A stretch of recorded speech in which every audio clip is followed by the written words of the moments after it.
জামালপুরে এডিপির অর্থায়নে শত কোটি টাকা ব্যয়ে স্থাপিত গভীর নলকূপের সুফল পেতে শুরু করেছেন স্থানীয়রা। তবে রয়েছে জটিলতাও।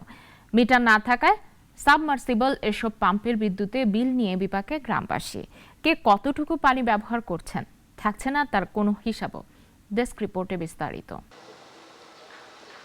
দেশজুড়ে গ্রামীণ পানি সরবরাহ প্রকল্পের আওতায় এডিপির অর্থায়নে প্রায় ১৩৯ কোটি টাকা ব্যয়ে জামালপুরের বিভিন্ন উপজেলায় বসানো হয়েছে গভীর সাবমার্সিবল পাম্প, যেখান থেকে আয়রনমুক্ত সুপেয় পানি পাচ্ছেন স্থানীয়রা।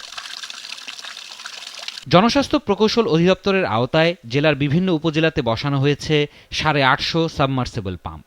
প্রকল্পের দ্বিতীয় পর্বের কাজ চলমান থাকলেও ঠিকাদারি প্রতিষ্ঠানগুলো এরই মধ্যে প্রথম পর্বের কাজ শেষে সুবিধাভোগীদের জন্য নলকূপ হস্তান্তর করেছে। এই পানিটা খুব সুন্দর, সবাই শান্তি পেতেছি খায়া দেয়, মানে কোনো ভেজাল মুক্ত, আয়রন নাই, আর্সেনিক নাই।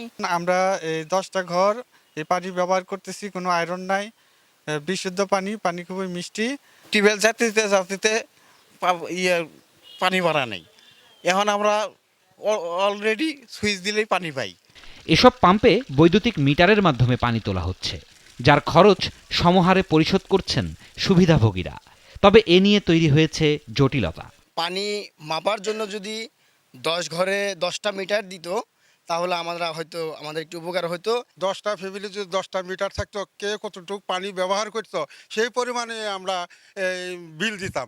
নির্দেশনা পেলে পরবর্তী ব্যবস্থা নেওয়ার আশ্বাস দিলেন সংশ্লিষ্ট কর্মকর্তা।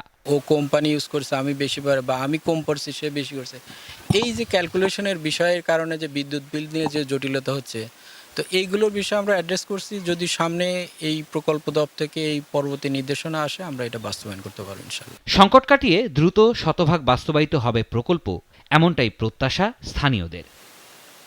সিরাজুম মনির, শুভ, নাগরিক। Double million offer Walton fridge কিনে পেতে পারেন 20 লক্ষ টাকা, রয়েছে কোটি কোটি টাকার নিশ্চিত উপহার।